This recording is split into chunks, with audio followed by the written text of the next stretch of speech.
Because of our extreme vulnerabilities, Bangladesh government has already taken a number of initiatives from its own national interest, from its own national resources. Bangladesh had already prepared Bangladesh National Adaptation Program of Actions in 2005, and now in 2009 we have revised that, updated that.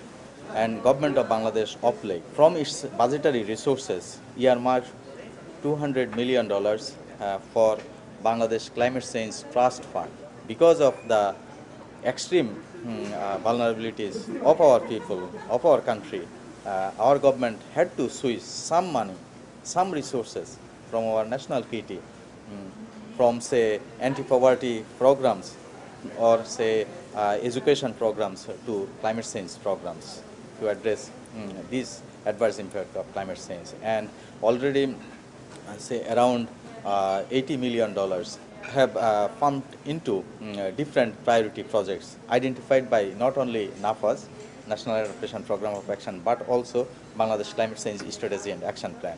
And as our economy is very fragile and subject to this sort of climate havocs, so we also would like to look at the national economic accounting from perspective of climate change. So we would like to make the resilience, climate resilience development growth pathway. We are now having a growth rate of almost 6% per annum. But if there were not climate change adverse impacts, then we could have probably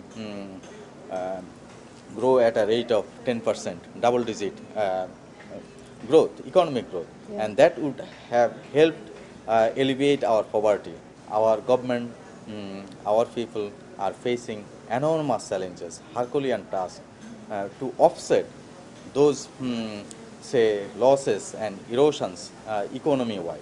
So we try to adapt, try to raise our resilience capacities, but you know that adaptation has a limit. And if we don't cut back emission, then at some point of time, our adaptation capacities will cross its limits, so that then we are going to face more, say, severe impacts economy-wide, even our livelihoods. It's very impressive, I think, the amount of finance that you have put, forward in terms of the fund, adaptation fund, and what you're doing on a national level. I think it sounds like a number of other developing countries are following that as a leading example for what they can do within their own countries. Not only, say, in adaptation, we are trying to be on the forefront, trying to do some positive homework, but also, say, Bangladesh has adopted a low carbon growth pathway, development pathway. Under the protocol, we don't have any obligation to cut back our emissions. But despite that, we would like to voluntarily cut back our emissions so that we can show the rest of the world that Bangladesh, though it has no responsibility, no role at all in climate change, especially causes of climate change, because it is the historic responsibilities of the developed countries. We try to develop Bangladesh in a climate-friendly pathway, low-carbon pathway. In terms of climate change adverse impacts, Bangladesh is on the ground zero. So the people of ground zero, if would like to see our development, our livelihood secured, then we must have a long-term strategy, long-term vision, and that's what the government of Bangladesh, the people of Bangladesh are doing right at this moment. But we want to also ask the global community that they have historic responsibilities. They should respond.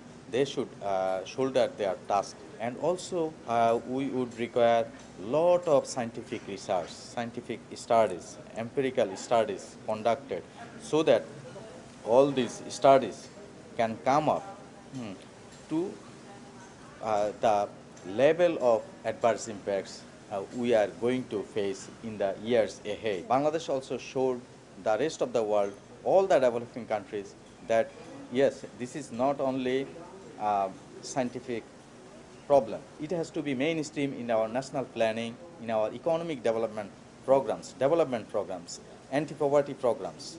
So that is why we have undertaken the task, the government of Bangladesh had undertaken the task to formulate the national strategy and action plan, Bangladesh Climate Change Strategy and Action Plan. It's a long-term plan. So we want that other countries also do that. You are taking care of your development by addressing the climate change adverse impacts from your planning perspective, from your economic development perspective.